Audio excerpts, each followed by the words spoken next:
Amazon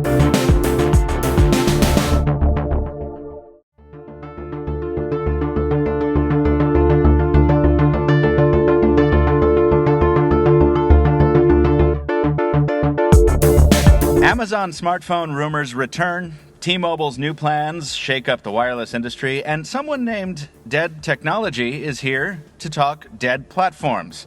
All that and more in the hour ahead on the Pocketnow Weekly, the once-a-week podcast from Pocketnow.com, where we discuss the mobile technology landscape, from smartphones to tablets to phablets and everything in between. I'm Michael Fisher, editorial director at Pocketnow, and I'm joined today not from Honduras, as my intro script reads, but instead from Philadelphia by editor-in-chief Brandon Miniman. Good morning to you, sir. What up, son? And by a first-time guest on the Weekly, a Chicago resident and my fellow webOS holdout, poor little out, Adam Doud. Welcome to the show. Thank you very much for having me. I am very glad that you are here, and I am sorry it took this long to get you on. Adam is just recovering from eyeball surgery of some point. Is that of some type? Is that correct? That is correct. Cataract surgery. Lots of fun. So then it is perfect that we do not do video on this podcast today for you, isn't it? It is absolutely wonderful. Thank you. Hey, Adam, what's the story behind Dead Technology? I was just going to ask that. Thank you for beating me to it.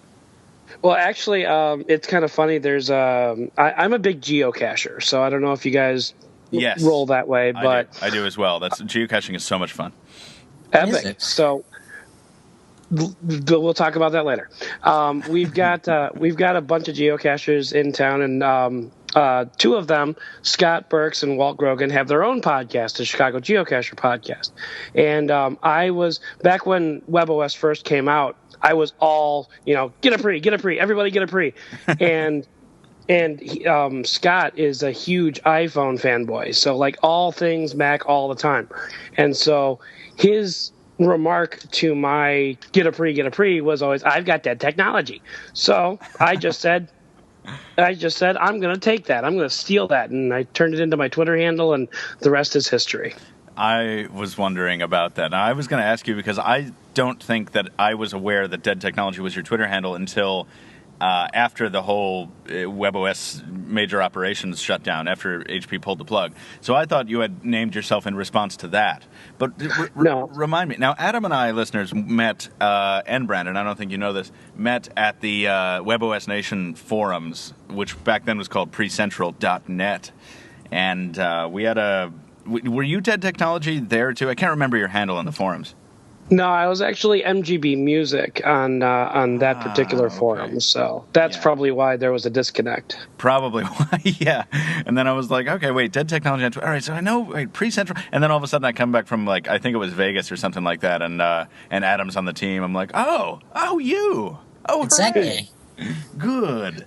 But it's great to have you on the show, and we are actually going to talk webOS a little bit here. But I do want to mention before we do that this is not, YouTube listeners will have already noticed that this is not like last week. We ran an experiment last week where we cut together a whole bunch of footage to go into the background of the podcast to make the YouTube viewing experience a little bit more compelling than just staring at the Pocketnow Weekly logo all week.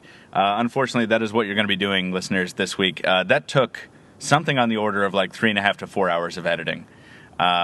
And it's fun, and we like to provide that experience when we can, but we just don't have the manpower to do it every week at this point. So, sorry, YouTube-based viewers. Of course, all those of you who download the podcast, thank you, as always, but you don't know the difference. So please continue listening as though I had said nothing. I want to jump a little bit into our thought thread here, I think. I have recently updated my computer to a configuration that I am not familiar with, so I lost the thread. Yeah, there we go. So this week, we have Brandon Miniman back after a little kind of hiatus from the podcast, and that excites me because, Brandon, I think you do the best thought threads ever, probably because it was your idea to install them in the first place. Oh, thanks. Yes. So I would love to hear your thoughts on the HTC One, not just because we're enjoying talking about that phone, as always, but because we have just finished our comprehensive review, or you have, and I understand you want to talk a little bit about it. Yeah. So let's get down to some business. The HTC One got the highest score that I've ever given a phone, a 9.2. I think previous to that, the iPhone 5 and the Galaxy S2 had gotten a 9 out of 10. And the One is a little bit above that. And it's not perfect, but the thing about the HTC One, which is so incredibly interesting to me, is that it's almost hard to describe. It's delightful to use no matter what you're doing. It feels like HTC spent so much care in making everything feel so well thought out. I'll give you a few examples. This boom sound thing. When I heard about boom sound, and Michael, when we were in New York City, I wasn't entirely impressed with it. And maybe that's because it was really loud in the room where they gave the presentation. But I thought it wouldn't be that big of a deal. But it literally has changed the way that I use the phone. Speakerphone calls are not only incredibly loud, but incredibly clear. Playing Spotify music, you cannot get these speakers to distort. It's amazing, it's just crazy because almost every other phone out there, its volume goes a little too high. And when you go to that higher, when you go 10 out of 10 bars, the speaker distorts. And it's a terrible experience. Yeah. And you can't use it to listen to music. It's just too quiet. And then with boom sound, you start doing things that are different. Like, for example, I used my phone as a white noise machine the other night to help me go to sleep. And I can't really do that on other phones. They're just not loud enough. Waking up in the morning is now a lot easier because the alarm scares the crap out of me because it's just so loud. Mm-hmm. So boom sound is awesome. And then there are little things. For example, I usually turn off the lock screen on a phone. Android since 4.0 lets you turn off the lock screen. And in HTC Sense 5, you can turn off the lock screen. But HTC has done something for that. When you turn off the lock screen and you turn on the phone, you get this awesome little animation, which you don't get in stock Android or any other phone. And it's just a little way to make you say, oh, wow, they put thought into this little action of turning off the lock screen, which like 2% of people are going to do. But it just shows how thoroughly HTC has put effort and work into the software. Did you detail that in the video review? I didn't mention the lock screen thing, but I did use the word delightful like 1,000 times. And I sound kind of like a preschool teacher by saying that, but But Tony agrees with me. Tony has an HTC One, and he totally agrees that there's something about it that you really only get that you experience after using it for like a week. It's just so incredibly well done from top to bottom. See, this is amazing to me because when I handed off our HTC One review unit, I did not necessarily expect you, Brandon, to give it a massively high score, just because I know you're rather. I mean, you're probably the hardest dude we have on phones. I would say. I mean, you're very stringent, and your requirements are very very particular and established and hardcore. So I was surprised and delighted, if you will, to see your score, because that's probably right in line with a score I would have given unprompted in an individual situation. So can you talk a little bit about Sense 5? Because I thought that would be the thing that would bother you the most as an Android, kind of a hardcore stock Android or ROM user. Yeah, and I appreciate that you say that my criticalness for phones is high, because it's true. I'm really never satisfied. My vision operates at 100 frames per second, and I can notice the tiniest little bit of lag that most people can't. I don't know why, and it's caused problems in my marriage, and it's not as everything seems to be operating in slow motion around me. No, I'm just kidding, but like I could not detect lag anywhere on the HTC One. Using it for 11 days for probably a combined unnatural amount of hours, I could not detect lag. But Sense 5, I've really hated Sense in the past because it's detracted from the Android experience. And the perfect example is the multitask UI, which in Sense 4 was this 3D thing that was just, it it really took away from the experience. And when you had Android that did a much better job at it, you kind of wondered, like, why would HTC mess with something that's already very good? But Sense 5 adds to the Android experience. And in a way, Sense 5 feels like another operating system. Everything's a little bit different. Every screen, every menu is skinned. And what's awesome about the skin is that it's designed for 1080p screens. I took a lot of screenshots for the review, and I brought them up on my high-resolution computer monitors, my 24-inch monitors, and I zoomed in on the detail. And it's amazing, the stuff you can't even see with your eye. HTC has put like a little gradient on certain things. They've put slight textures on status bars and menu bars that you don't immediately see unless you're zoomed in on a computer screen, but when you're using it, it's just like, damn, this is just nice. So they haven't really lightened up on the number of elements inside the interface that they have fiddled with, but they have lightened up on they've increased the subtlety, say. Like they're not just hitting it with a sledgehammer at every point and changing everything in a way that jumps out at you. You really have to look for it, is what you're saying. You do, but you don't even have to look for it. You just kind of experience it. And and while I'm talking a lot about eye candy, and I'm not the kind of guy that likes eye candy, I like stock Android because it's efficient, it's clean, it's fast, it's no clutter. Sense is also very clutter-free. They've removed the shines and the stupid textures and the skeuomorphisms. Is that how you say it? Yeah, I think so. Sure. Perfect example is the keyboard. It's this contrasty black thing that just it's undistracting. Whereas keyboards from Sense in the past, they try to do these like 3D letters that make it look like some sort of buttons on the screen. It's just it's distracting. Yeah. But Sense 5 is not distracting. It's there. Also, go like, ahead.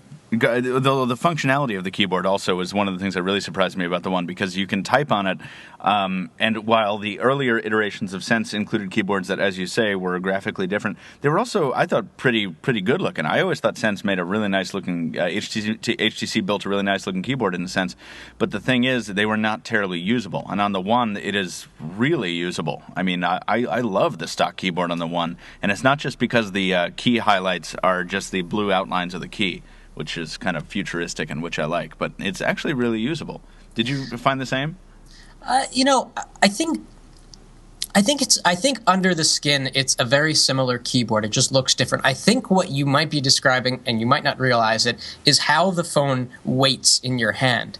And you might have preferred the weight of the One and how it settles in your palm compared to the last HTC phone you used. I think that is an awesome way to discuss the hardware, which I love, but it is not what I was talking about, but I still like it. Go ahead. On that topic, one of the most important things about a phone is how it feels in your hand and how it's weighted. And there are so many phones, like the Nexus 4, like I felt this about the HTC One X. It just doesn't feel like it was made for your hand. Like it looks good on the table. It looks good in those high-resolution 3D renders that you see on HTC.com or Google Play Store or whatever. But in real life, it just distracts from the experience. Like the Xperia Z, it looks beautiful, but it's not palm-friendly. It's not ergonomic. It's not something that you could sit there and use for 3 hours of heavy emailing and web browsing and productivity. It's not made for that. But the One, I don't know what it is about it. I can use it for 3 hours straight and feel comfortable. Really? Now, I did really love the hardware, but I've been able to continue using it because I jumped right to the Droid DNA when I switched over. Are you, except it's not aluminum, which is annoying. Adam, are you, how jealous are you or are you not of all this HTC One conversation? Your profile on the Pocketnow says you're an Android skeptic. What's your feeling on this device? Well, I mean, I went into this podcast skeptical, but honestly, listening to you two chat on about it. I mean, I've never held it. Obviously, I've never done the hands-on or anything like that. I'm starting to become a little jealous. So.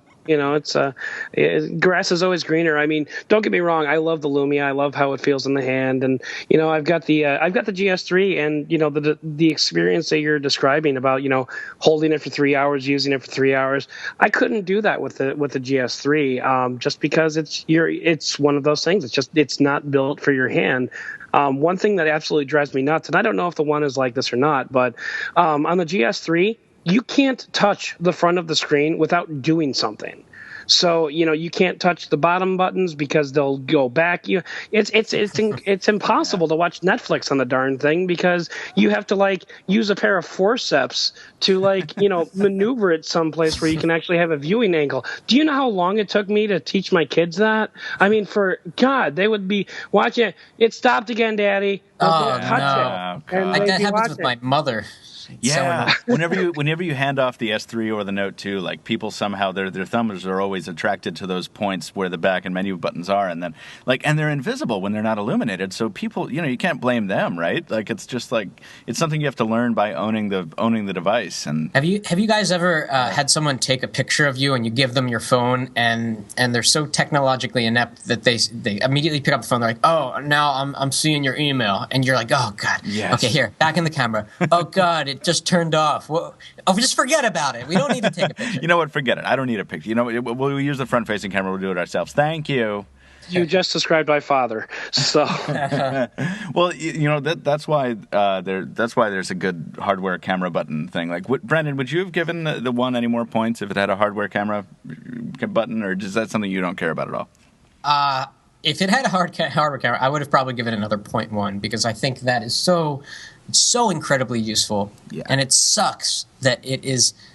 I hope that one day it becomes the norm, like a 3.5 millimeter headphone jack is the norm. That should be the thing. That should absolutely be required behavior. If you are a cell phone manufacturer and you're going to talk up your camera, whether your claims are valid or not, if you're going to sell the phone based on the awesome camera, you should have to build in a hardware camera key because it changes everything about the experience.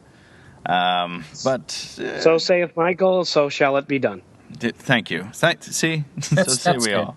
That was gracious of you. Anyway, but yeah, Brandon, your final thoughts on the One as we move on.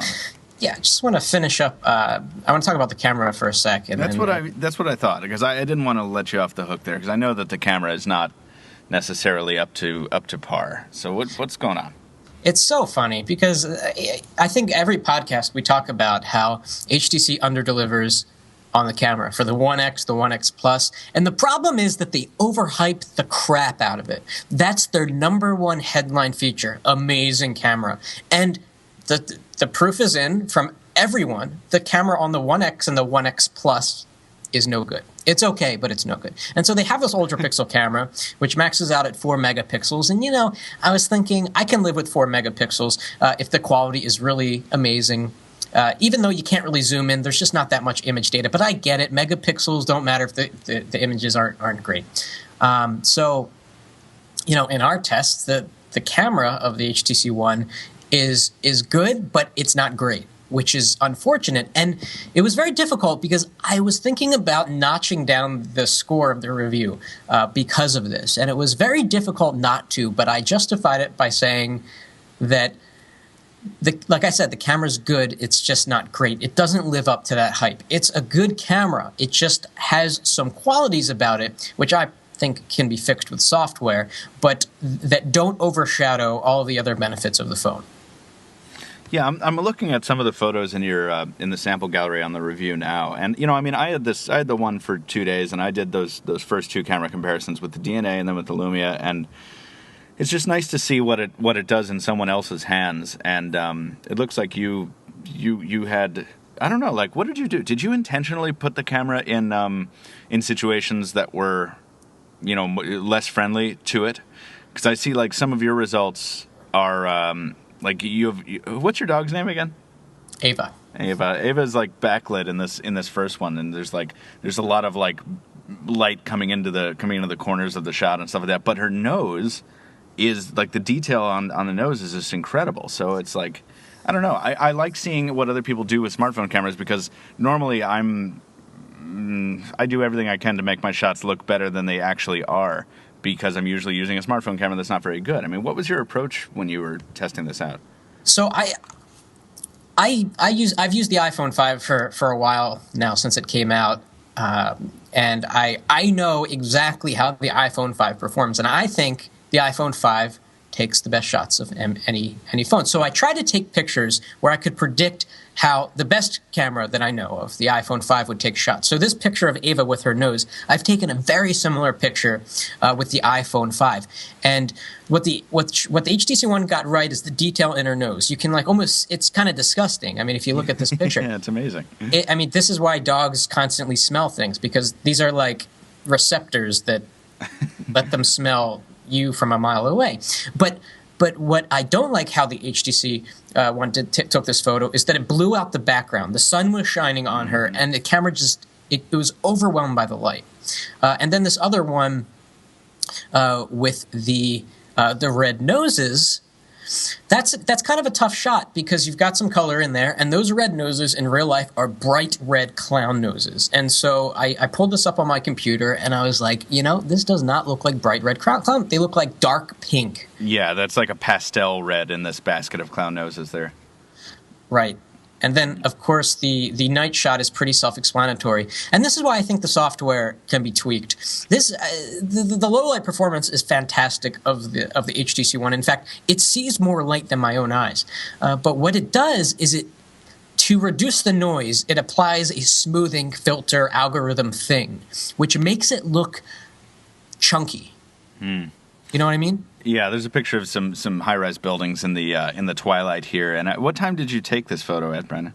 It was around 8 p.m., so sun was completely down. Okay. Yeah, but you can still see, like, the sky. Yeah, I do see what you mean. Like, I don't know. You kind of have to... Yeah, there's so many different circumstances in which you can shoot in low light and stuff like that. I don't know. I don't know if I see chunky. I definitely see fuzzy. The edges have been kind of reduced in sharpness a little bit. There's kind of like a memory quality to this photo. It's like, yes, I recall looking up at those buildings those many years ago. It's that kind of that haze. But it's more instructive to see it side by side with another device, like say a GS3 or something like that. Yeah, and we have some comparisons. Yeah, we do. If you scroll down the page in our review, and you get to see how it compares. And in some cases, it's better. In a lot of cases, it's just not. Yeah. So to wrap things up, full circle here, I'm going to be using the HTC One as my daily driver for the foreseeable future. When the AT&T version comes out, I'm going to buy it and use the LTE model. This one has to go back to HTC at some point, and I'm going to use it, and I am going to root it, and I am going to install a custom ROM, but it's going to be a Sense 5 based ROM that lets me do things like have the battery bar at the top, all the way at the top, have a percentage, and little things like that, because typically I would root it and put CyanogenMod 10 on it, but I think Sense, in my opinion, feels better. It feels more well-rounded than CyanogenMod 10. It might not be as fast and minimal, but I think the experience is better. Wow. So that's what I'm going to be doing in the next 6 months. Biggest surprise of the show so far is Brandon saying he prefers a Sense scan, like a manufacturer's scan over a CyanogenMod build. That's awesome. I like it when things change, and I like surprises sometimes, and that's pretty cool, man. Well, thank you for your HTC One thoughts. And you should read the review, listeners. There are indeed a lot of screenshots in there. I think it probably sets a record for screenshots and other photographs in a review. It's a very, very graphically intense one, and I enjoyed going through it. So, well done. Woot. Oh, and by the way, for those, we kind of criticized Blink Feed a little bit, but Pocketnow will be on Blink Feed soon. Woo. What? Really? Yeah. I didn't know that. Yeah, that's good news. That was one of the first things I tried to do when I got the One. I was like, oh, can I put Pocketnow? No, I can't. Yeah. Read the HTC One review at the site. Check out all the comparisons and so forth, making funny noises.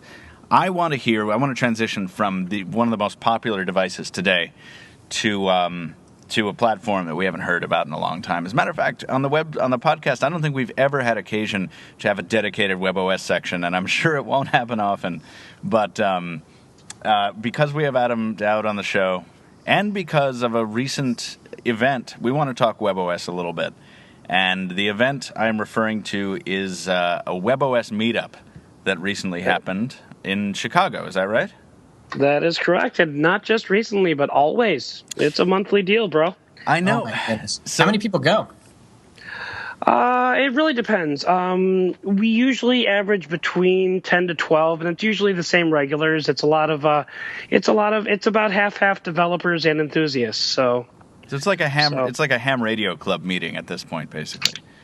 Yeah, that's a pretty good way. Because back in the days of when webOS was intense, these meetups happened, and I remember guys from Palm would come in, and there were photos of many people gathered around tables all over the country, and they're kind of hosted by local chapters. And you're the Chicago chapter head, right?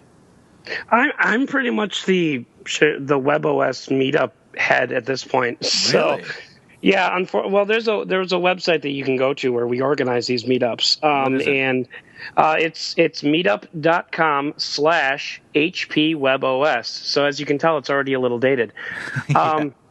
And there's a list of cities where all these meetups used to happen, and it's you've got your Dallas, you've got your St. Louis, you've got your Indianapolis, New York, LA, everywhere. And now when you go down the list, you see Chicago is at the top of the list, and it says meet up in 3 weeks. And then you go down see the next meetup, and see the next meetup is code for we haven't planned one yet.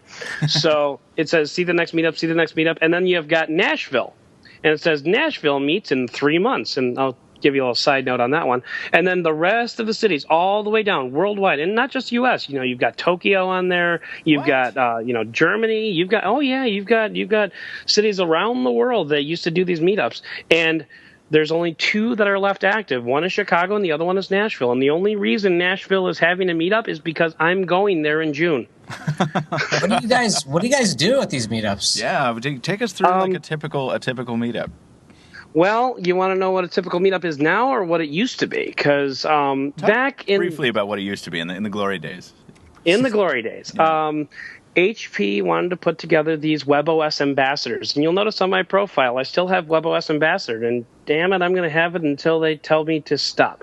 But anyway, and it was our job to, put together these meetups, and we'd get together and we'd talk about, webOS. And it was really nice because you never see a webOS device in the wild. You'd always be like, oh, look, it's an iPhone. Oh, look, it's an Android. I've got my pre. And, it was nice to get, and the feedback that I've gotten from these people is it's great to get together where everybody knows, I can talk about cards and everybody knows what I'm talking about. Right. I can talk about stacks and people don't think I'm talking about oil equipment or something like that. Yeah. Exactly. And when it started off, it was pretty much a social thing. People would get together and chit chat. And I used to contact developers and I would say, hey, you got some promo codes? I can give away some of your apps. And we'd have drawings, and I have a roll of raffle tickets, and and I used to give away copies of Glimpse and copies of Remix, music player remix, stuff like that. Yes. Yeah. And I was working with a guy at HP, and every now and then he would send me, here, give away this Veer, or here, give away this TouchPad, or, so that's, every now and then we'd have a pretty big one. That's the most exciting thing to me, if I can jump in real quick. That is the most exciting element to me, is developer codes, discount download codes, and all that kind of stuff. That's cool. That's really cool. But when you have a guy from the company who's letting you give away hardware at these things, I mean, that to me shows a really cool kind of awareness on the part of the company of how important these hardcore fans are. And I know, right? Yeah, if everything hadn't happened the way it was, I would still be saying that was a really good sign early on that HP knew what they were doing. But keep going. Okay. Anyway, so then Leo showed up and pulled the rug out from under all of us. Adam's talking about Leo Apotheker, former CEO of HP. That's all right. Yes. Anyway. And did you have a meetup immediately after that news dropped? Did you have a meatup after the bomb drop where you were all freaking out like I was at home by myself?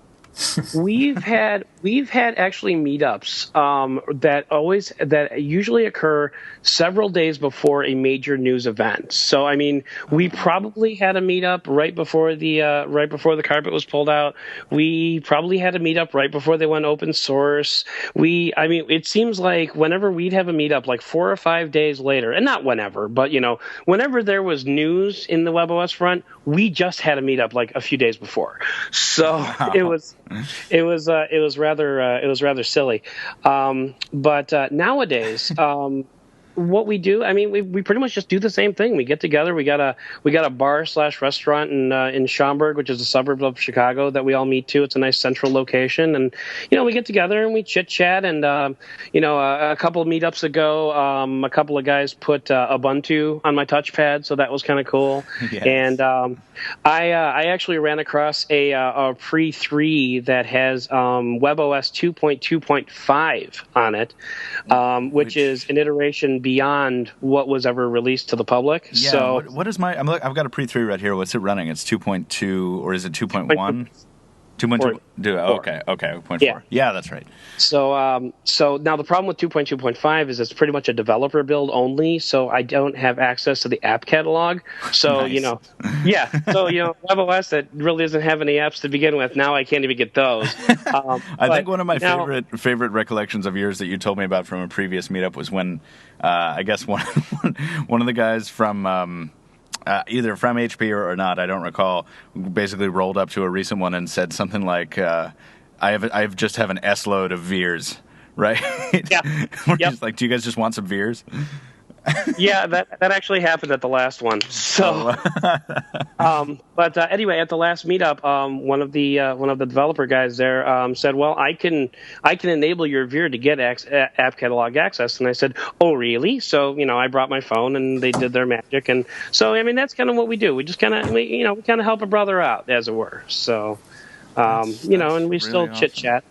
Yeah, and I mean, you still get people from inside HP attending some of these at least. So, like, I'm sure you get to hear some pretty cool inside stories that anyone else would call 2-year-old news. But webOS hardcore dudes are like, "Whoa, that was happening back then." Like, I feel like there's a lot that's frozen in amber from the webOS time because it all collapsed so quickly, and there's still like so much. The story has already been essentially told.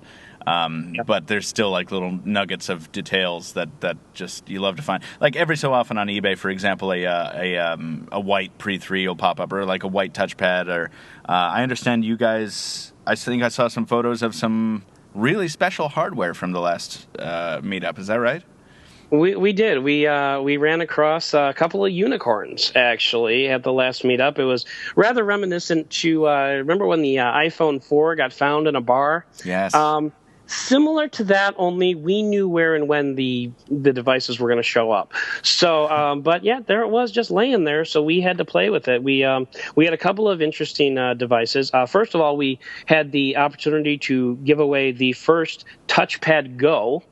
So we gave away a 7-inch touchpad to one of our members, and I was one number off on the raffle. I was kind of sad. Do you remember, Brandon? Do you remember the TouchPad Go? Yeah, I'm just. Did they ever sell that? Is it for sale or just limited edition?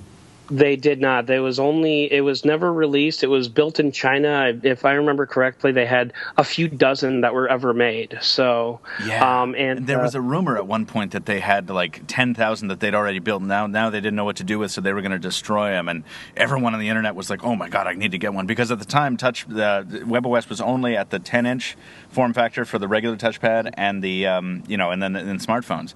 And everyone kind of always thought. I remember talking with people about like, "Oh my god, a touchpad Go would be amazing. 7-inch webOS. That's awesome." Can I ask a question? Yeah, sure. Even if you got a touchpad Go, I might. This might sound like a jerky comment, but we're just talking here. Even if you got a touchpad Go, why would you use it? Well, last time I used a touchpad, it was a slow experience that made me frustrated, and there were no apps. Well, why would you use a Go and not get like a Nexus 7? Well, let me ask you. Well, first of all, that's the point I was going to make. There was no Nexus 7 at this point. As a matter of fact, I don't even think there was a Kindle Fire. There was nothing compelling at the 7-inch form factor, and we can't talk about the original Galaxy Tab because nothing about that thing was compelling. Unless you're just obsessed with new things. So, and especially if you're thinking back in the time frame of when you used webOS on the touchpad, it was slow, but almost immediately after the touchpad was released, there was a really awesome software update that actually did reduce the lag by, I don't know, Adam, what would you say, like 75%? It made a very significant difference, and actually, webOS internals had a patch that they released that also did something similar, which greatly boosted the performance. The name escapes me off the top of my head. I want to say it was like Butta or something like that. It was one of those AH names. Yeah. So, there were reasons to use it. You know, there were reasons to be excited about a TouchPad Go because it was more portable than the big, clunky, heavy touchpad. At the time, there was nothing really compelling with the 7-inch form factor, and I think we were all just excited about new webOS hardware that didn't look like it sucked. Like, I think a lot of people were let down by the Veer. I wasn't. I loved it.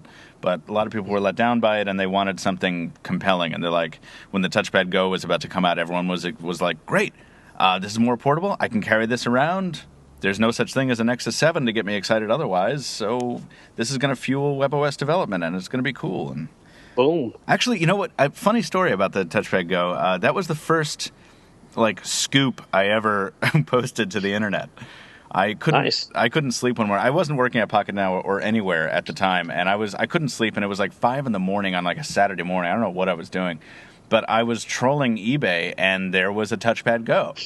And I was like, what? It was the first time I'd seen such a thing, and I kind of scoured the message boards and the news sites to find out if anybody had reported on this, and they hadn't. So I kind of lost my head for a second, and I posted at, I believe it was the Verge forum. So it was like, oh my God, here's the TouchPad Go offered for sale. And I forgot, I think somebody on the Verge made a story out of it, and they gave me credit. And thanks, Captain Two Phones. I was like, yes, I'm for real now. And then I have a similar breaking news story that I'll share sometime off the air. But it was rather fun to watch. Tell me about the TouchPad Go is kind of old news. I want to know what it was like to hold in your hand, and then we will move on off of webOS. But I want to know what it was like to hold in your hand the Windsor Knot, which was the hardware that was announced to follow the Pre 3, or was never announced. It was rumored to follow the Pre 3, and up until now I didn't know that any hardware of the Windsor Knot existed. It was basically the Pre 3 without a keyboard, right? Indeed. Actually, it would be actually more accurate to call it was like a 4-inch touchpad, basically, even including the hardware home button. So it ran a version of webOS 3. It was basically like holding a teeny tiny touchpad. It had a very slick back with a camera. I didn't ever got a spec sheet or anything, but it was basically like a custom developer build of webOS 3. Didn't even have a phone app, so believe me, I looked, and we couldn't get the Wi-Fi to work. But whether that was a fault of the restaurant or the fault of the phone, we can't say. But it was my understanding that phone was probably about 2 months away from being ready to go out to the masses before the carpet was pulled out from underneath it. It was a very, very slick little device. The home button was really hard to get used to, just because this is a phone. We don't need a home button, and but it was very slick, and it had a virtual keyboard, and it made many of us weep. There was a table full of grown men weeping at that table. So. Oh boy! But, man, what do you think? Do you think it would have? Really significantly helped blow the winds of fortune in another direction for webOS? I mean, so many people were clamoring for a keyboardless webOS device back then. I remember it well. Everyone's like, "I want a slab," and I was like, "That's lame, but okay." Do you think it would have done something? I think a combination of the Pre 3 and the Windsor Knot together may have injected some life into the platform, but how long that life would have lasted, it's really hard to say, just because it was, by the time the carpet was pulled out, it was rapidly becoming an afterthought. It was the only reason that the touchpad ever became as popular as it was because it was $100. So it wasn't. It would have helped, but would it have done more than delay the inevitable? That's hard to say. I feel like we're talking about BlackBerry 10 a little bit. Ooh. Aren't we?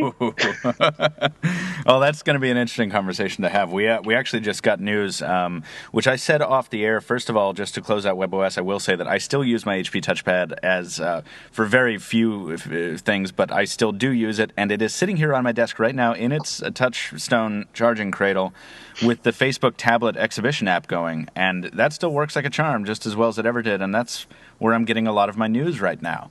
You're going to be as sitting I one day. podcast. Go You're ahead. going to be sitting with your grandkids one day, Michael, and you too, Adam. And the 40th iteration of the Nexus 7 will come out. It's like a transparent display with like a hologram. I don't know. And you're going to be like, oh, it's nothing. It's not compared to this webOS touchpad. It doesn't really work. And this is when they made things. They made it good back then. The only thing that will not have been copied by every other manufacturer at that point is stackable cards. That's the only feature I'm going to show off to my grandkids. Look, you put the cards on top of one another. And then, and then your kids will say, or your grandkids will say, what, and how does that make the user experience better? Here, Sonny, let me tell you something. You can just swipe that thing right off the screen. Wow, look at that. You what's going on here. You can throw away apps regardless. Look at that budget animation effect. But one of the things that came across my Facebook tablet exhibition app before we started rolling on the air was that RIMS, or formerly RIMS, but BlackBerry's Mike Lazaridis has left the company. So I think that's a little bit overdue. I don't want to talk about it basically at all. I just thought I would mention it since it was basically breaking. It was cool to see him at the BlackBerry 10 launch, which was a very boisterous and I think positive event in BlackBerry's history. He was smiling. I don't know how much of that smile was forced because he wasn't up on stage. But, I don't know. Is anybody really surprised that he left? There's probably a reason that isn't just like, I'm sure that he had some sort of contractual obligation to stay for a period of time, and then he could leave and collect some sort of severance. So right. I don't know if it means anything, but it's clear that he wasn't a fantastic CEO or co-CEO.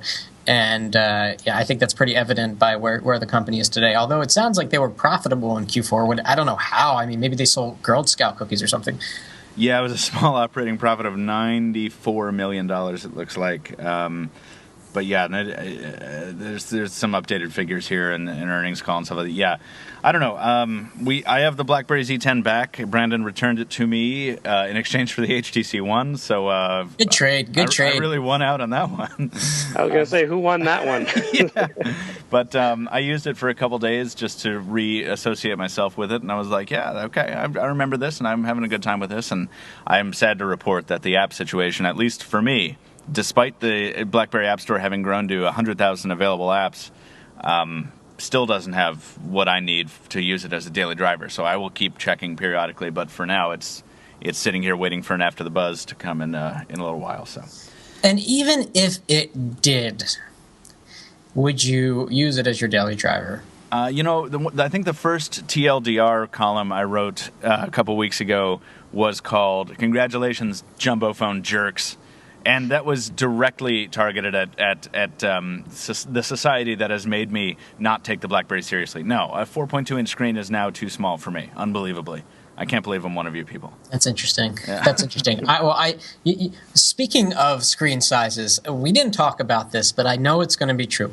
The HTC One, and if it's successful, which I know it's going to be, is going to be the start of something very interesting. It's going to be the start of not only a new philosophy from HTC, which means we can look forward to the next HTC One, which will be presumably better than the current HTC One. But we're going to see HTC likes to release a bunch of products that are like the flagship but toned down a little bit. So I'm praying that we see like a 4.3-inch.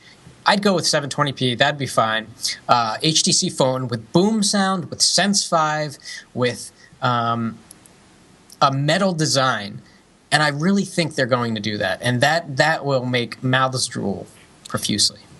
You think? Well, see, we've heard rumors that they're going to be releasing a follow-on to the Butterfly, right?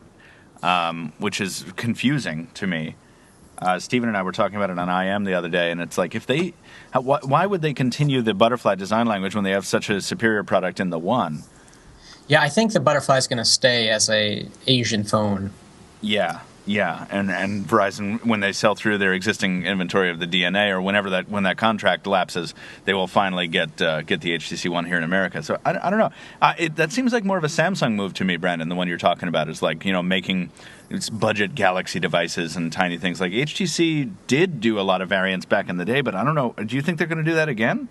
Well, last year they had the One SV and the One. They had a variety of One sub variants that all were the same flavor of HTC One. And so, I mean, the reason that Samsung does it that way, and they do it too much, and I think they are going to scale back with the 15 versions of the Galaxy per year.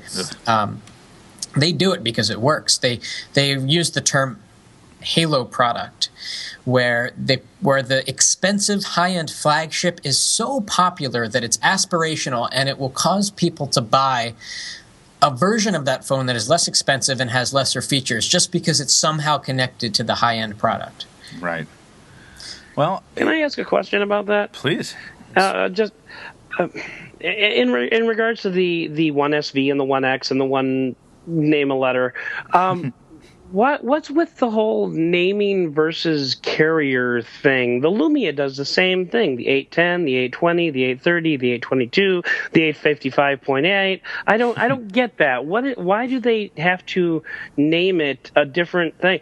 I mean, am I wrong, or is the Galaxy S3 is it the S3 on AT&T, Sprint, Verizon, T-Mobile, Cricket, Bob's House of Phones? Isn't it the same thing? Like, regardless of where you go, is that a manufacturer thing or is that a carrier thing? Well, there are two names, right? I mean, like, there's the Galaxy S3, which is the brand name the public sees, and then there's the carrier designation or the Samsung designation for each carrier, which does change. So, like, the Galaxy S3 on AT&T is the SGHI 917 or whatever, and on Sprint it's the SPH something, and on Verizon it's the SCHI 3500 or whatever. So there are different designations that are not brand name specific. And I think, I guess, in the case of Nokia, you have the Lumia 920. I think, and somebody's going to probably correct me, I might be wrong on this, but I think the Lumia 920 is both the manufacturer designation and the brand name. So as a result, in order to track it internally, if they're making a version for Verizon with a CDMA radio, they have to be like, all right, well, this is the 922, because it's not the 920 because it's fundamentally different. So I think if there's no disparity between the brand name and the product name, then you run into that confusion. Brandon, were you going to say something similar, or? Sort of. I was going to say, I think it comes down to the power of the OEM. Like, Samsung has the power to say, you're going to call this the Galaxy S3, and you're not going to change the name, or we're not going to give you the phone. Right. And Nokia doesn't have that power yet. HTC, I think, has that power because the One is so compelling, and it's going to be just the HTC One on all carriers, not a slight different version. But all phones also have their secondary model name that's used for internal purposes, but it's a big win when you see the same exact name across every carrier. Yeah, absolutely. Yeah. We need to move on because we have a hard stop for Brandon in a little while. So let's jump in real quick. We only have one item of Windows Phone news that I want to discuss. Sprint a while ago said that yes, we are going to pick up Windows Phone 8, which was a big win for everyone waiting for a Windows Phone on Sprint, who'd been waiting for a long time. Because for a while the Sprint only had the Arrive, which was it didn't age all that gracefully. And the update seems to indicate that Sprint will be carrying the HTC device codenamed Tiara, which we've talked about before, but also Samsung's Ativ S. This is not going to be big news for anyone in Canada or Europe, but in the United States, we haven't seen the Ativ S. We reviewed it back in December here at Pocketnow. We gave it a great review. It's a compelling device, but it has not seen U.S. release. So it's very exciting to see that not only is it finally getting released in America, but that Sprint is kind of what appears to be the exclusive carrier for it.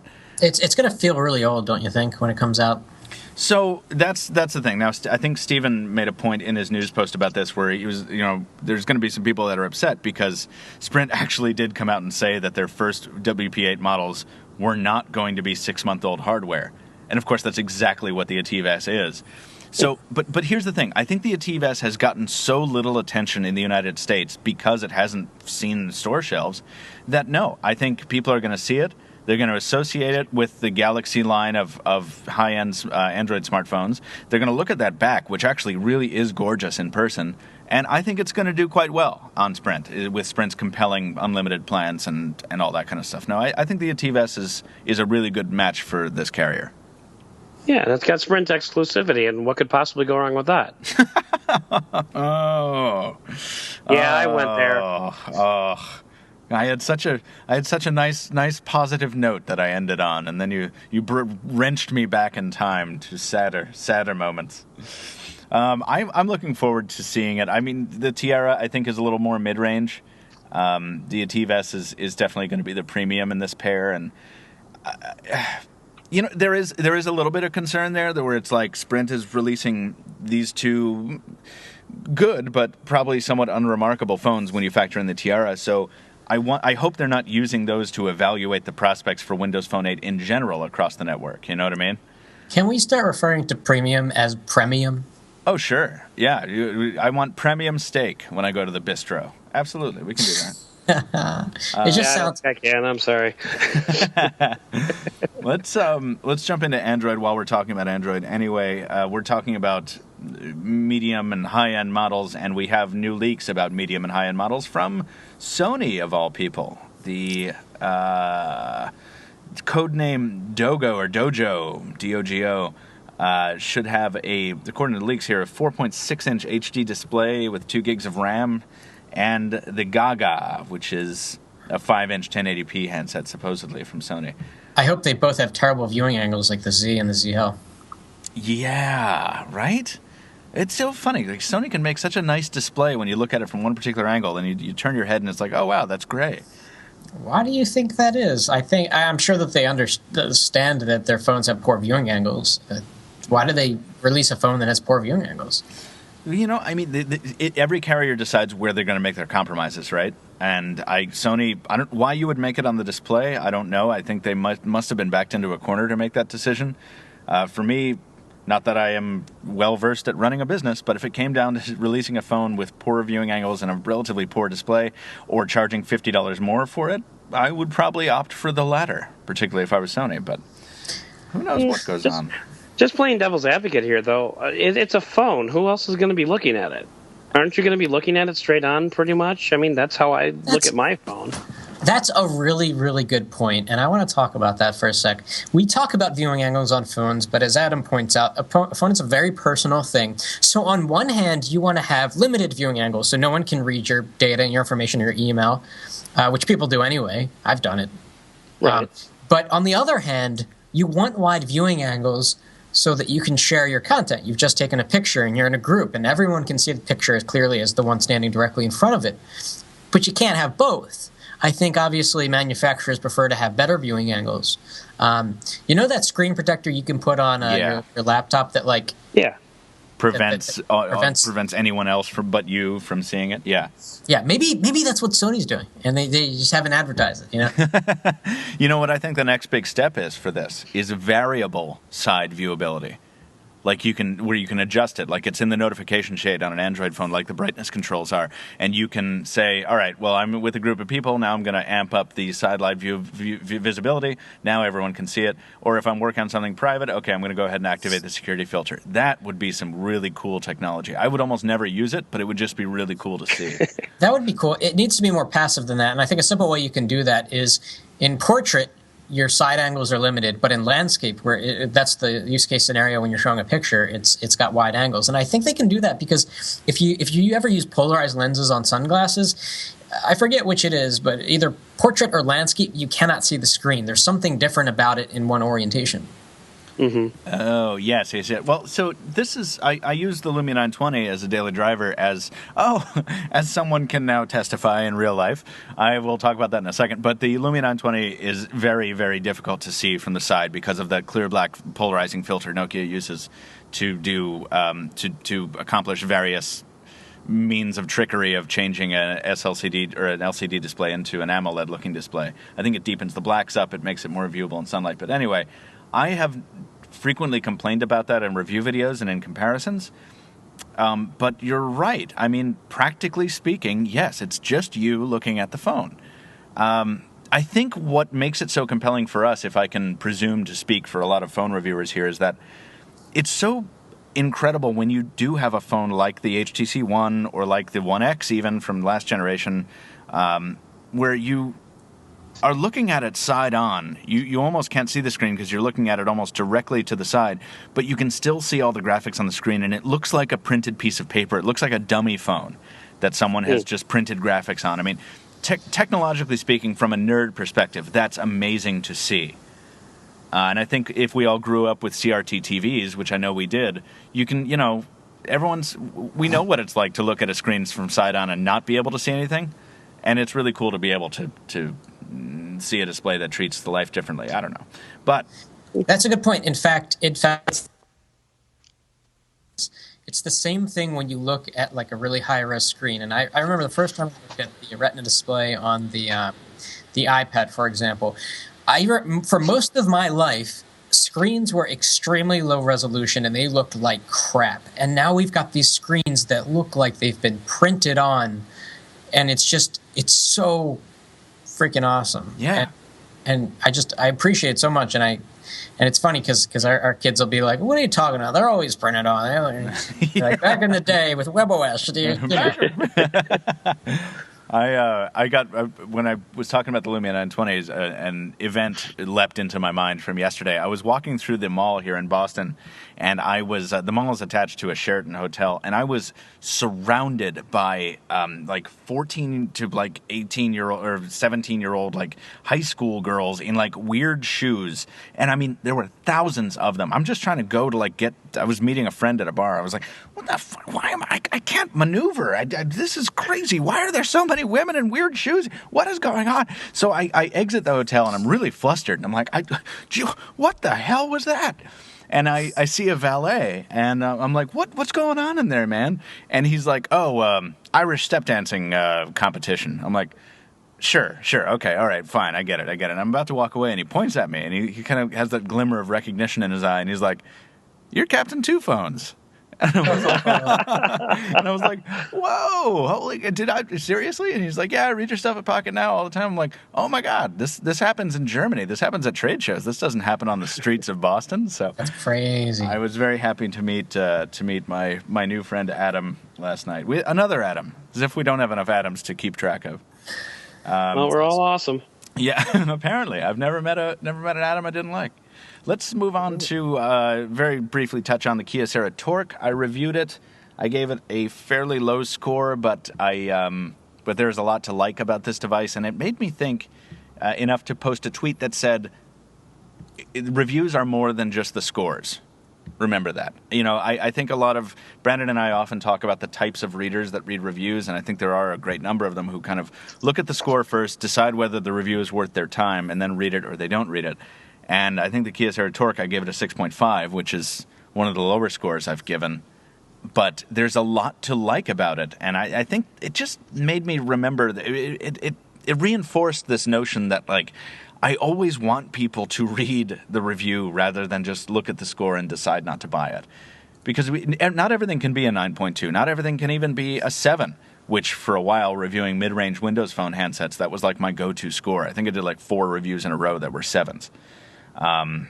Because that's exactly what they were. But, some things just don't measure up to that because of whatever deficiency exists. But if that is a particular deficiency or set of them that does not affect your use case, then, you're going to be very happy. I've been very happy with phones that other people have rated 4, 5. I don't think anybody was in love with the hardware on the original Palm Pre while we have Adam on the show, but I never had an Oreo effect. My Palm Pre lasted a year. I never had to swap it out. Yeah, I loved my 45 days with the Veer. So, yeah. Oh God, I loved it. I don't want to. We'll get sucked into that. Read the Kia Torque review. Watch me drop a phone into some water and kick it around some, and talk about Nextel Direct Connect. Go ahead, Brandon. No, I just made a sound. Bloop. Oh yes, bloop. There are some rumors about an Amazon smartphone that have leapt up again, and I've mainly added this to the rundown to ask what you guys think of this, because we know Amazon can do tablets very well. We know that they have built their own Google ecosystem, sub-Google ecosystem with their own store, and Do you think it is inevitable, Adam? I'll ask you first for Amazon to release a smartphone. I think if there's a company that is currently not in the smartphone market that could get away with making their own smartphone and do it well and do it just to the point of getting it so popular that it becomes a name, I think it is Amazon, just because of the whole Kindle Fire and, the Kindle Fire line, and, the build quality is fantastic. And Amazon overall, I like Amazon. They're a good company. I was tweeting not too long ago about the return policy. It's just so easy. You print out a label, you take it to the store, boom, it's done. Here's your money. Thank you. And it's just, I like Amazon, and I think that they could do it. I just don't think they have to. I really don't. We've got Kindles and we've got Kindle Fires, and they have a very specific use. I mean, even more of a limited use than, say, your Nexus 7s. They're consumption machines, and that is it. Don't try to do anything else on it. And so I just don't think they have to. I don't think they should. But I think if they did, they would probably do it pretty darn well. Yeah, well said. I completely agree. And Brendan, are you on the same page, or is this the last thing you want to see? I mean, it's going to happen. It's they have everything in place. They have the App Store. They have the distribution. They have the ability to manufacture. Mm-hmm.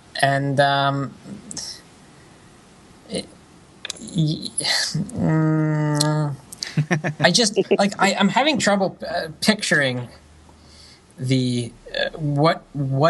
I think it would be price. I'm trying to think of why someone would buy an Amazon phone. I think they're gonna shove that price down real low, and yet make it premium somehow. And it's going to be subsidized with content. They're going to expect for you to stream and download and buy stuff, and it's going to be cheaper than you ever thought. So let me hit you with this, because every time I've been involved in a 7-inch tablet conversation this year and the latter part of last year. Which happens very frequently. A lot of my friends, regardless of their lack of techno authority or interest, really, are shopping for 7-inch and 8-inch tablets. And whenever this conversation comes up, the Kindle Fire is like near the top of subjects discussed. And not because I bring it up.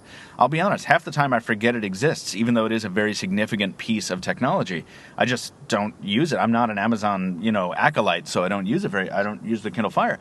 But there are people out there, and there are many of them, who love Amazon, who always shop on Amazon, who do their grocery shopping on Amazon, to whom the Kindle Fire is still a smarter choice than the Nexus 7 because of that very Amazon integration. And I think it's these people that Amazon will target with a smartphone.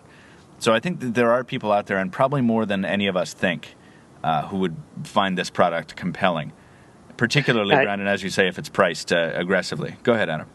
You know what I think would be interesting? I want to make 2 points about Amazon.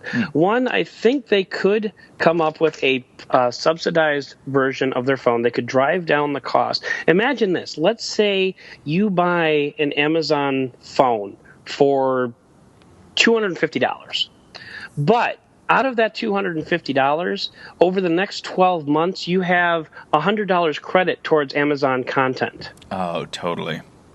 And, you just pay it up front, and you say, okay, from now until the end of this year, a year from now, you can download whatever you want. You can, maybe use it towards a Prime membership, use it towards movies, use it towards books, but you can, $100 of that comes back to you in content. And then, since you like that content so much, here's some more content for you.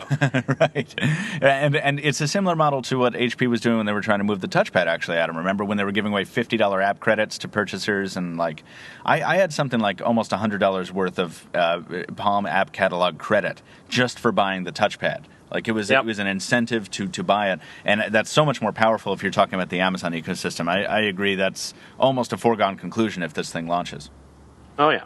And the other thing I wanted to mention about Amazon was I bought a Kindle Fire for my kids for Christmas. Cool. And we got the box. We never opened it. We just wrapped it in the box that it came in Amazon. And so Christmas morning rolls around. The kids open it up. Hey, it's a computer. We can watch movies on it. Yay. So I said, okay, give it to me. I'll get it set up. I turned the thing on. This is the very first time I've ever held this device and turned it on. I turned it on. And what do I find in front of me? A list of all the books that I've ever bought on Amazon.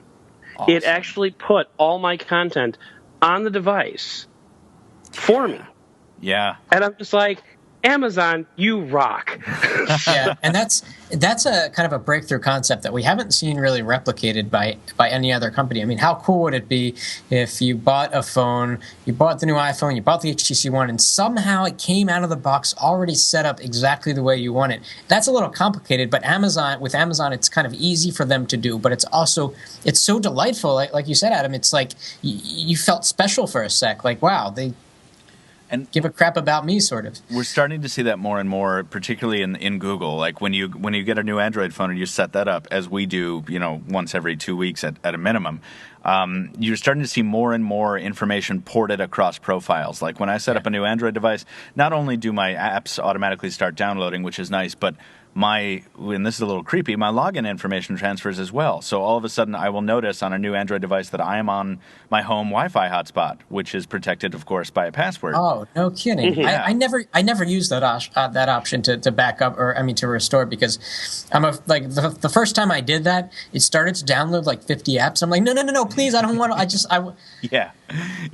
Well, there are definite downsides to it, but when you say yes to it, which I don't always do, because there are various review considerations where you don't want to port like bad profile stuff. But like, absolutely, it's amazing to see. It's like, wow, you definitely brought over that password that I didn't think you were going to bring over, and that's amazing and a little bit weird. Have you guys used Google Keep, the note-taking thing? I have not used it yet. No, have you, Adam? I have not, no. No. Brennan? I have used it, and I really like it because it's a good replacement for like Notepad. So in Windows, since Windows 95, I've used Notepad just to jot down some things. And what always ends up happening is, like, I'm about to have a call with someone, and I put some bullet points up on the Notepad, and I after I'm done, I press the X, and it's gone forever because I don't feel like saving it. I mean, I have no good way of archiving it. But with Google Keep, it's like the same kind of concept. It's just a simple, light note-taking thing, and you just type stuff into it and it automatically saves, and then you take out your phone and it's there, and then you can color code so I can keep track of different parts of my life, personal and Pocketnow and so forth. And it's just it's much less robust than Evernote, but I could never really get into Evernote. I think it's very powerful. Yeah, that's what I was going to talk about, right? Because I use Evernote, and the problem with using Google Keep for me is that if I were just my regular self, if I didn't work at Pocketnow, if I just was an Android-toting normal person, I would totally use Google Keep and love it. But the problem is that it's not cross-platform. Like, Evernote has applications for every platform that I routinely use. Yeah. And as a result, I can sync across all those. So if you're a multi-platform person, you have to go with a solution like that. It's the same reason I heavily value Spotify over, in-house applications and whatever. So I will probably use Google Keep, but I'm not going to keep anything critical in there because I'm going to need to look something up, and I'm only going to have my Lumia. Well, I think it will be cross-platform. I mean, I don't know if it's going to come to Windows Phone anytime soon, but it'll. Yeah. Don't bet on it.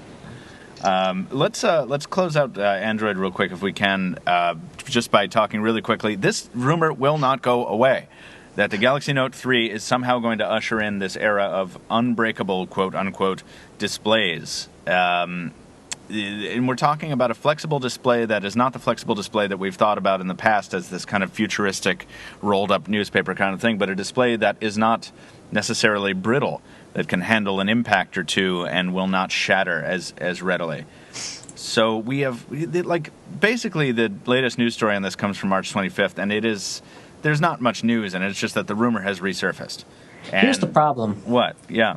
The problem is that 90% of people will scratch their phone probably in the first 3 months, unless they have a screen protector or some sort of case.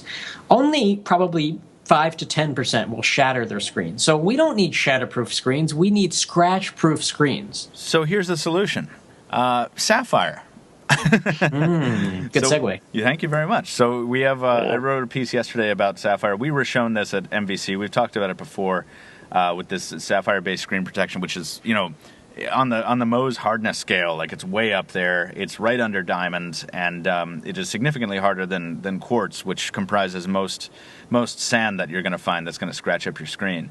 The problem is it's a little more expensive. We're going to go into this actually in more detail. You can read the piece if you want a bit of it. We watched the demo at MWC, and it was really awesome to see concrete just breaking off to bits on this Sapphire panel on this iPhone.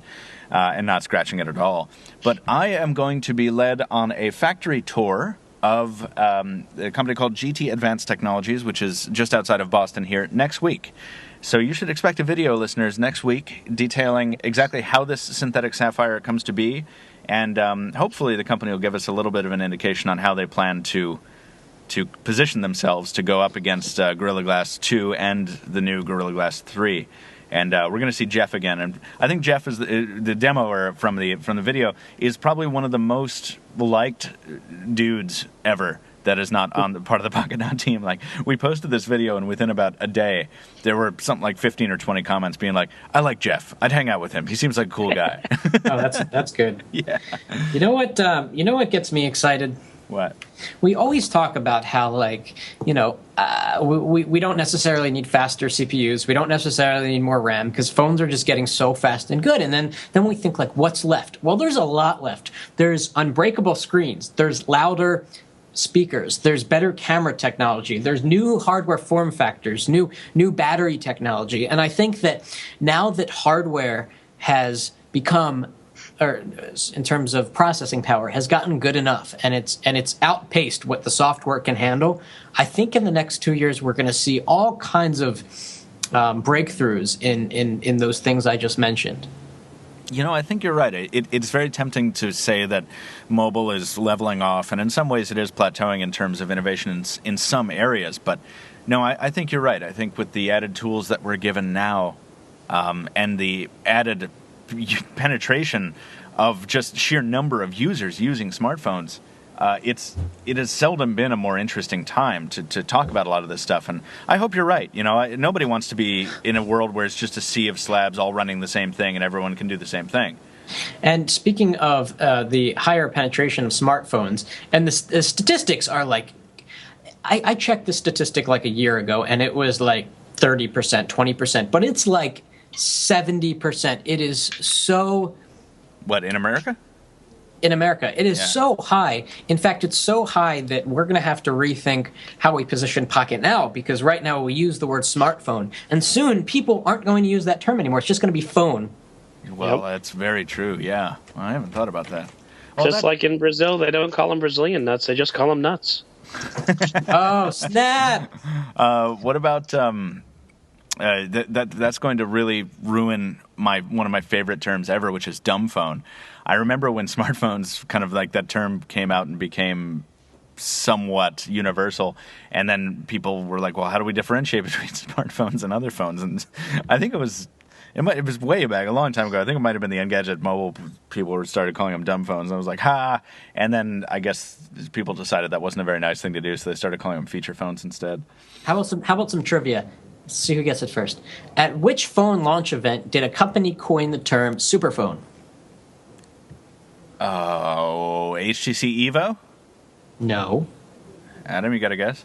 Adam? I got nothing. Wait. Oh, Palm Pre. Yeah, right. Wish, I had right. I know. Well, an HP event was the first time I saw the word jumbo phone, but that was speaking derisively. What is it, Brandon? It's the Nexus One. No way, really? Yes, Really? Google announced it as the superphone, and they called it pencil thin, and I remember it like it was yesterday. And it's funny because you hear that term pop up sometimes, here and there, and it doesn't. I don't think it really resonates with anyone because the definition of the superphone changes over time, and like it's so irrelevant to use that word. So it's just funny to see it sometimes. Yeah, like I'll throw it out there when I'm talking about a phone that. Well, it's because a lot of phones today are superphones. Like, there's no phone that has come to market recently. Like, the Galaxy Note 2 is a special case because it's super large. So, and it already has a particular term. It's a phablet. Like it or not, like, that's a category term. So, yeah, there hasn't been a phone. Like, I remember the reason I said HTC Evo was because when that phone came to market, nothing beat it, at least in the CDMA space. In America. So it was very easy to call it a superphone. But I agree, yeah, the landscape's become too populated with awesome stuff, which is a great problem for us to have, isn't it? Oh, yeah. Yes, it is. Let's talk about iOS before we jump into listener mail. Have you installed 6.1.3 on your iPhone, Brandon? No, my iPhone has been in a drawer since the 1. Yeah. arrived. Yeah, my iPhone has been in a drawer since 2008, so I also am not running this. But they keep messing up updates, though. It's pretty incredible. Isn't it pretty weird? Like it's funny. Like Apple is. There's a lot I respect about the way Apple does things, but their attention to detail as far as updates has not been where it should be these last couple ones. Apparently, some of the bugs we're seeing are in connecting to Exchange servers, which, yeah, snooze fest, whatever. That really wouldn't bother me if I didn't use that. But also, there's issues we thought were fixed, like problems connecting to Wi-Fi networks, which is a really bad situation. I think they're distracted, and I mean, this is totally kind of even a stupid speculative thing to say, but I think they're distracted. They're working on iOS 7, which I think is going to debut in about 2.5 months or 2 months at their worldwide conference in June. And then they're working on the iWatch, which is a rumor, but I really, really believe that it's going to happen and that it's going to be, they're going to do for watches what they did for tablets. Agreed. Create a new segment. So I think, and it's terrible that current iPhone users are having all these issues, and I hear that there's battery life problems with the 6.1.3. But I think it is because that they have so many resources devoted to these other things that will define the future of the company. And they have experienced, they've kind of used they've played their last card in the U.S. as far as the iPhone goes, for me, in my opinion anyway, in terms of growth. Apple has had to find a way to continue growing at a ridiculous rate, and they only had one carrier left that they did not have the iPhone officially on, and that changed as of yesterday. This is T-Mobile. T-Mobile announced its new service plans and also announced iPhone 5 availability officially. I don't know if there's anything different on the price. I kind of wish I hadn't saved this to the end of the rundown because I know, Brandon, you have to go very shortly. But I want to talk very briefly about what this means. I think what this means for Apple is that they're going to need to continue aggressively finding ways to expand because this was their last major carrier that didn't carry their Halo product. But I don't think this was ever. I mean, the stock is down, so I don't think people are like thinking, "Oh, this is going to be so huge for the company." I don't think it was ever meant to be a big catalyst. I think it's something that's necessary so that everyone can have access. I agree, but yeah, I mean, it was only a matter of time. All I'm saying is, like, it's. I always thought that whenever I saw these debates regarding Apple's growth, and it's like, well, how are they going to keep growing? I always thought I was like, well, they're still not on T-Mobile. If they want to get like a quarter's worth of growth, they can release for T-Mobile, and then that'll give them a little bump. I think the kind of ridiculous thing is that you're talking about growth catalysts. The next logical thing for them to do is come out with a big screen phone because there's such a big effort from more companies that have a bigger reach than Apple, if you combine them, to convince the public that they need a big screen phone, and everyone is accepting it. 5-inch, 5.5-inch. People love big screen phones, and at some point, people are going to prefer them over the iPhone, even if the iPhone has great one-handed usability. That's very true, and it is helpful to remember that people do not see phones the same way we do in a lot of different ways. But even though I try and keep that in mind, I get surprised. I showed my Lumia to somebody the other day, and the Lumia 920 is, as far as I'm concerned, it's mid-sized, compared to some of the devices that we handle routinely. But this person was an iPhone user, and she was like, "My God, that's a big phone." I was like, "What, the Lumia? Oh, yeah, I guess it is to you normal folks, isn't it?" And it's like, helpful reminder again. Thank you. We have to keep in touch with regular consumers. But the more compelling news out of T-Mobile is their plans. And freaking, how do you pronounce the CEO's name? Legere? Nobody knows. Not a clue. He had a ridiculously hilarious event. I guess it was it yesterday, where he was like, stop the bull S, and like he was just dropping S bombs and everything at the event. It was awesome. I love this new approach T-Mobile's taking to their press events. We can't actually say it on the podcast because we have a clean tag. So the thing is, the plans are very aggressive. The CEO took the position that, like, this is the right thing to do, and that's why we're doing it. And it's not. It's because the merger with AT&T failed, and T-Mobile needs to stand out. So whatever. I think there's a lot of argument. Go ahead. I was going to say, if I were running T-Mobile, I would I would have a keynote event, and I would start off by saying, "Stop the BS." I would do that. So T-Mobile is like the when you're last in an industry, you can take bigger risks than the big guys. The big guys have to play it conservative to maintain their customer base and please their shareholders, but the little guys could do radical things to shake up the industry because they have to, or else they die. Right, and that's exciting, right? I mean, it is. It's really cool to see, and I'm jazzed by it. I like the new plan ideas. There's a lot of dispute all over the internet about whether the math works out, whether it's actually going to save you money in the long term, and some plans will and some won't, based on compared to the big guys. But if you're in an area that's well covered by T-Mobile, then this is at least worth checking out. It's compelling. I think it's going to net them a lot of customers, and I think. Based on my experience with Sprint and my experience following Sprint, I think it has the potential to backfire in their face, though, because I think it's going to attract a lot of what used to be called subprime customers, which is a horrible way of saying it because it sounds like you're valuing them less as humans. But people with lower credit scores who historically, with Sprint, ended up costing the company a lot of money in terms of churn. And in terms of bills that then money had to be spent to collect on the money that was owed. And that's why Sprint had a big push for a couple years to kind of weed out those customers. There was a lot of controversy at one point where they were losing so many customers. And then Dan Hesse implemented this policy where it was like, yeah, and we're going to lose even more because we want to get rid of these people who are not paying their bills. Hey, running a carrier is tough. Go ahead. It is tough. Wouldn't want to do it. Speaking of cell phone plans, Adam, just out of curiosity, how much do you pay for your cell phone bill? Well, I'm on a family plan. My wife and I both have smartphones. We are somewhere in the neighborhood of $120-ish per month, give or take. So about $60 per person. Give or take, yeah. And what does that get you? How many minutes, how many texts, how much data? Well, you have to understand that I've been on AT&T longer than God, so I'm grandfathered into unlimited data. Oh, you son of a... Nice. Yes, I am. So yeah, I've been with AT&T since they were Cell One. So I get unlimited data and unlimited text, and I want to say it's like 700 minutes, but I mean, really, who talks on a phone anymore? And then my wife has the 2 gig data plan and the unlimited text, and we share our mobile minutes. So we actually just recently, we were like the last holdouts in the United States to not have unlimited text. And like I would have all these friends texting me and like, don't text me, call Stop. me. And, remember when it was like 10 cents a text and you're like, you just cost me 30 cents, you son of a... You SOB. Right. So yeah. So now I've like let all my friends know, the floodgates are opened. Bring it on. Bring it on. Text me. So.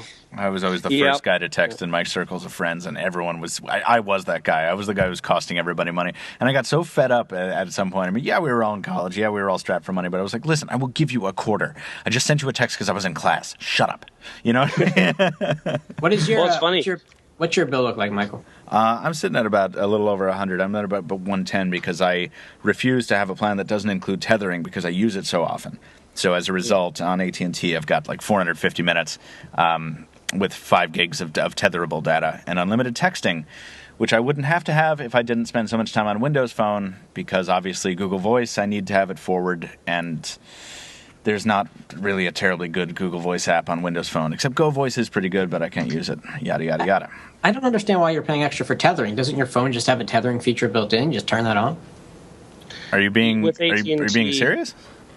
Yeah. No, yeah, it's built in. But it's built into the software. Yes, you can toggle it, but unless the carrier authorizes it, you can't do it. What do you think this is? Europe? What do you think? Things make sense? That's really weird because so I'm on a plan. I'm also on a share plan. It's unlimited. It's one of their newer plans. So it's got unlimited text, unlimited talk, and then I share 4 gigabytes of data with my wife. And I oddly, even though I'm a heavy smartphone user, only use about a gig and a half. And so it's basically unlimited. And it's basically $90 per person. And my bill's been around $90 for a very long time. And I guess it has a tethering feature because I can take out my any Android phone or even my iPhone and I just flip on tethering and use it. So. And that's AT&T? Yeah, I don't know. Maybe I got to check into that. I actually have to jump off. I wish I could be around for reader mail, but I can't. No problem. No problem. I figured that would be the case. I'm glad. Thank you for sticking around this long, and it was very, very nice to have you back on the show. Let's not have it be that long again. Good to hang out. So I'll see you guys later. All right, Brandon. Thanks, man. Bye-bye. Take it easy, boss. So, Adam, you're still with me, yeah? Yes, sir. Wow, that's amazing. So wow, my head hurts because of the noise floor drop off. Like, I didn't know that was coming from Brandon. I thought it was coming from you. Adam is joining us today from a mobile device. You're still on the Galaxy S3 right now, right? I am on the Galaxy S3. I had to switch hands, though, because my one arm was about to die. So yeah. Adam was having some mic trouble before the show, so we had to get him on the phone. And actually, you sound great. You sound so much better than Brandon. Brandon's gain must be up a whole lot because now there's no noise floor. I don't feel like I'm shouting over the roaring of just white noise. But let's get to listener mail and let's close out the podcast because we have work to do and your eyeballs have to heal. Indeed. This piece of listener mail is from Trevor, who gives us some background information about how he's an early adopter of Windows Phone 7, and he got the Surround, which is awesome. I love talking to people who bought the Surround because it shows me they're interested in different hardware, and I appreciate that. And he obviously favors music heavily based on this question. He says, I got the Surround when it launched, the Lumia 900 when it launched, and I have an upgrade available the next month, and we'll be getting an HTC One. Okay, switching platforms. My only apprehension about this switch away from Windows Phone 7 or from Windows Phone is my Zune or Xbox Music Pass. I will be continuing it as it has always been good to me, and I tend to outright buy all my music now, so I can put the music on my new phone all I want. But my question to you is two parts. One, why don't you guys talk more about the Xbox Zune Music Pass in reference to Windows Phone? I hear you talking about Spotify and the newly added Pandora, even Nokia Music, but why did I never hear you guys mention the built-in service that pretty much blows iTunes out of the water and arguably competes with Pandora and Spotify? So I will answer this first. Adam's never been on the show before, so you can't answer this, but I will ask you about it. My answer is this, Trevor. I started with iTunes, as many people did, buying music back in 2004 and 2005 per track, and I amassed a massive library and became very dependent on iTunes, even though I hated the software on the desktop. When I transferred to the mobile and I started syncing iTunes with my mobile devices, I sort of dealt with it, but I so frequently switched my mobile devices that I didn't like syncing constantly. It was very annoying, and so when Spotify arrived, and Pandora, and gave me alternate means to listen to music, whether it be streaming or buying tracks, I embraced them immediately or almost immediately, and as a result, there was no longer any room left for me to give Xbox Music the time of day. By the time I'd gotten a Windows Phone, I had my solution, and I had already moved away from syncing, and I didn't want to do that anymore. So Xbox Music just came along too late in my case. Adam, do you use Xbox Music at all on your Windows Phone devices? I don't. Despite we were talking before, my other persona being MGB Music, and I come by the music part naturally. I am a musician, but I am just so incredibly very picky about my musical tastes. Mm-hmm. I have a very specific order in which I listen to stuff. I listen to Cubs or Blackhawks games first. And after that, I listen to sports radio. After that, if I get desperate, and I'm in Chicago and you're in Boston, we're in major markets. Mm-hmm. We have we have dozens of radio stations that we can access, that'll play just about any other kind of music that you want. Then and only then, if I get absolutely desperate, will I switch to, a Nokia Music or something like that. But I never hit that particular bottom point because chances are, if I get there, I have a podcast to listen to. So you would rather listen to like almost any other audio delivered content other than music. It sounds like you're not blasting a lot of tunes unless it's on terrestrial FM. Or unless I have it locally stored, because I buy these little plastic things. They're called CDs, and I remember hearing about those. I know, it was weird. I transfer them digitally that way, and I have all my music locally stored. And the other reason that I do this is because I like my battery, guys. I don't want to torture it, and so I don't stream anything. And the only thing I do stream is like Netflix, and that's only when I'm on Wi-Fi. So, and that's because I can plug the phone in at that point. So, I'm very pro battery life, and I don't stream like ever, and so I really have absolutely nothing to say about this question, unfortunately. This demonstrates just how uniquely and personally focused music listening is, right? We all find ways to do it differently. I think that once I was plugged into these various other ecosystems, as I said before, there was just no chance for me to adopt something else. But at the same time, I want to make this point. The Zune was I don't want to say it was a joke, because it was a really cool product, and from it we got a lot of the design language for the Windows Phone software. But commercially, it was a failure, right? Yes. So software named after a commercial failure. I know this is hilarious coming from a freaking webOS fanboy, but software based on a commercial failure does not entice me as a consumer. So when it was branded the Zune Music Pass, I had no interest in exploring it, just as a consumer. I'm not talking about as a reviewer right now or as an editor. Right. Then when it was rebranded as Xbox Music, I am not a gamer. I used to own an Xbox, but I don't anymore, and I enjoyed it, but that's beside the point. I'm not a gamer. The Xbox brand does not speak to me. And I think it doesn't. There's a lot of people who are like me in that regard, and anybody who doesn't own an Xbox, basically. So when it's rebranded as Xbox Music, I'm further less interested in exploring it. And the reason I went to Nokia Music first was because I have a Nokia Windows Phone, and Nokia's suite of Windows Phone apps has been very compelling in my usage, from Nokia Transit to a limited extent Nokia Maps, even though I don't like it very much, but I like it better than Bing Maps. And so I decided I would give Nokia Music a try, and it turned out that it sort of met my needs for a minute until Spotify came along, and I was like, oh, thank God. Here's what I'm used to. Here's where all my playlists live. Here's where my home is. So I think they have a branding problem. I think they have a messaging problem. I think that's why, Trevor. I think there's a lot of reasons why it doesn't work for me, but I think there's a lot of reasons why they have a really big uphill struggle to try and communicate the worth of Xbox Music. And Trevor's second question is, has there been any more news regarding Xbox Music on Android? Not as far as I can tell. I did a quick Google to answer your question, and there's nothing I can see that's recent news. Paul Theroux talked about it 2 days ago. But that's Xbox Music Book. Yeah, no, it seems to be kind of dead, and we're not, the minute we get some news, we'll report on it, of course, but not seeing anything right now. So Trevor closes by saying, loves the podcast and the plethora of videos that keep me perpetually behind on YouTube. Trevor, thank you so much for watching, for listening, for reading, and for sending in this piece of listener mail, which was a really solid question, and we really appreciate it.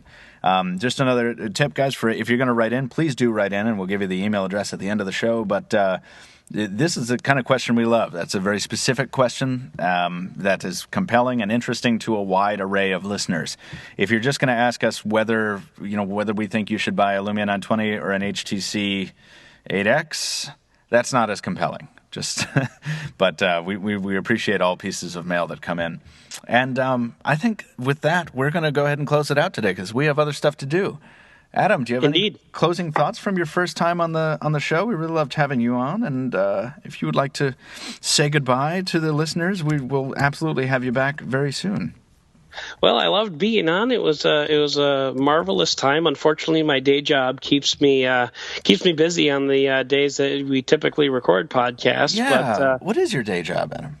I work in tech support for an online university, so I can't log in, I can't submit my assignments, blah blah blah. So that's kind of what I do, and it's a 24-hour call center, and it works for me because I work Wednesday, Thursday, Saturday, Sunday, which means I only have 2 days of daycare that I need to pay for. So yay! Nice. And that it'll be like that for another 2 years until my daughter starts first grade. So that's great, man. But yeah, so but yeah, I wish my day job didn't keep me on these days. But believe me, whenever I have a floating holiday, I will definitely look at Wednesdays and Thursdays on the calendar and think, So yeah, there's always the possibility of a long lunch break. But yeah, so it was a good time. We always go overtime anyway, so we would probably get you in trouble anyway.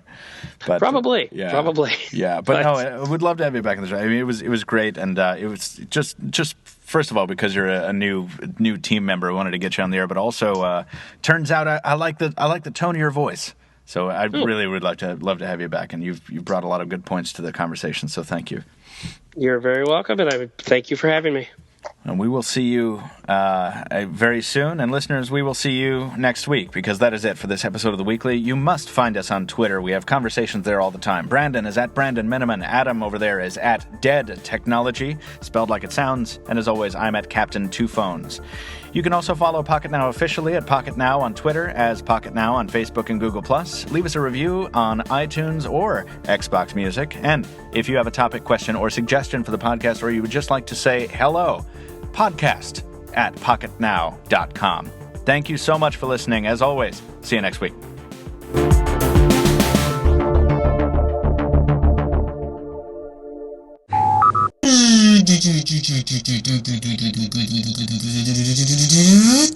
Hey everybody, it's Michael Fisher with Pocketnow.com reviewing the new four-wheeler out in the dunes somewhere north of Idaho. That's funny.